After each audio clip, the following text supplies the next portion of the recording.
Ladies and gentlemen, there are very few certainties in this life, but after watching this here film, I have one more certainty, and that is that I do not want to be in a room with Rosemund Pike for more than a few minutes without at least 10 witnesses. I mean, in real life, she's actually probably a really nice lady, but between this movie and Gone Girl, they haven't done any favors to make her look, like a decent human being.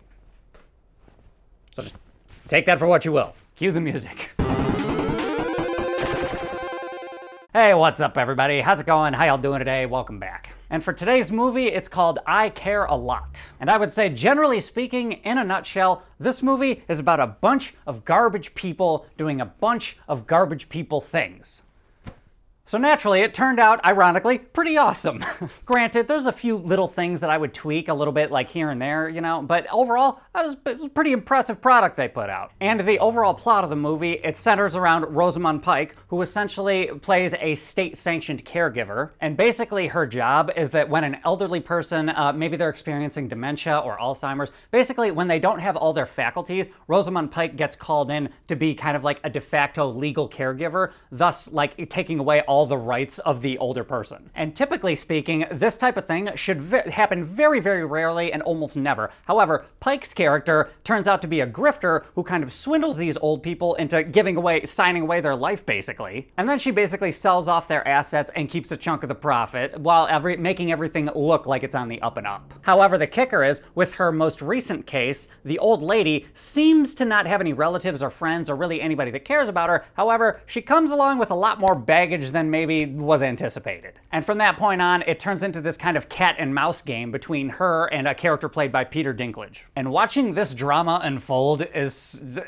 really something to look at. I do, however, have some very, very slight issues with the movie, but the good news is I mean exactly what I just said. The issues I have are incredibly slight because this is a really, really, really awesome movie. My first issue is that there's a character who works for Peter Dinklage, and that character gets built up and serves a purpose, but I feel like they should have been a little more intertwined throughout the rest of the movie, and they kind of weren't, so I felt like they underutilized that particular character. Again, small issue, but it could have made the movie a little bit better. And it wasn't severe, but this movie had a slight case of what I like to call music video syndrome, and the best example of that is a movie like Suicide Squad, where like every few minutes there's a different song to be put on the soundtrack, and they had to make a kind of montage to make it look like a music video. And this movie did that a little bit with original music, and the original music was very, very good. However, it happened like maybe three too many times. I would have to watch it again, but it's essentially, like I said, it's a montage where the music is very, very loud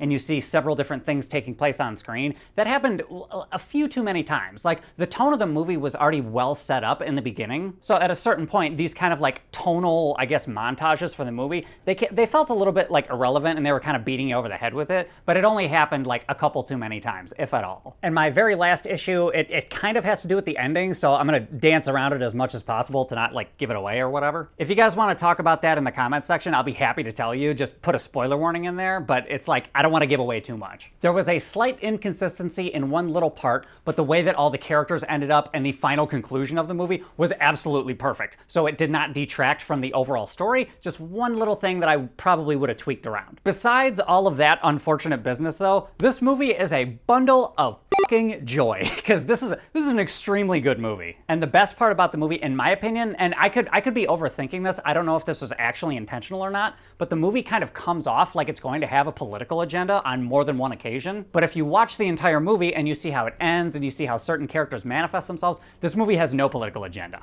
This movie had a life of its own and a story of its own, and I loved that. And as I said, I love the conclusions sans, the little tweak that I would put at the beginning of the third act. And concerning the whole music video syndrome the movie had, either way, the music you were listening to and the montage that was taking place, none of that was unimportant information, and none of the music came off poorly. The music in this movie is quite stellar, even though it's mostly kind of like, it has an electronic EDM kind of bent to it. And that type of music isn't my particular cup of tea. However, I can appreciate it when it's good, which is why I listen to bands like, or groups like Crystal Castles or Rat-a-Tat, things like that. And that leads me to the technical aspect. I would say the cinematography and like all the like sound editing, that stuff didn't need to be like super awesome, but for the movie that they made, I thought everything worked out pretty good. Granted, I'm not like a cinematography expert, but I can tell when a movie's poorly shot. And the movie was not poorly shot. And the movie also chose a very, very interesting subject matter. And now I'm so interested in like the whole idea behind the movie.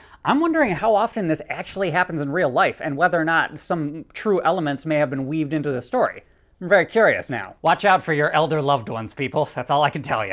And I also liked the way the movie set itself up thematically, because it's very much kind of a Wall Street greed is good kind of thing, but it's also a morality tale, which a lot of movies are, but I like the way that this movie manifested that morality, and especially how it ended up and how it began. Everything, it's so good. Movies like this are great because I'm always like excited to talk about it with people. It's great. And the last thing I'll say about the movie is that the acting performances were pretty stellar. I won't say they were like off the charts good, because I've seen a little bit better from some of the performers, but they were pretty good. Also, side note to that, I made a big boo-boo watching this movie because I thought the main old lady that Pike is taking advantage of in this particular instance, I was totally wrong. For some reason, I could have swore it was Renee Zellweger playing the older lady, but then I was like, okay, no, she's way too old for that, unless they did like, they did elderly makeup, that's what they did. But then upon Google searching, no, turns out I was completely off. That's actually not Renee Zellweger. That's Diane Wiest.